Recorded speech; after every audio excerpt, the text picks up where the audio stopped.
Inakadiriwa mpaka sasa tuna wastani wa magari 5,000 kama nchi Tanzania ambayo yanatumia mfumo wa gesi badala ya mafuta.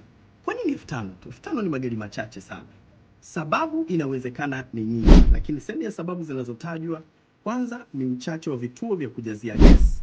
Foleni zinakuwa ni nyingi, msumbufu unakuwa ni mwingi, wengi wanabaki kwenye mafuta. Na wenyewe wanasema ujenzi wa kituo kimoja cha gesi gharama yake pia ni kubwa zaidi, karibu mara 2 ya ujenzi wa kituo cha mafuta. Yaani ujenzi wa kituo cha gesi proper unatumia bilioni 5.2 kwa wastani, wakati kituo cha mafuta unatumia wastani wa bilioni 2.6.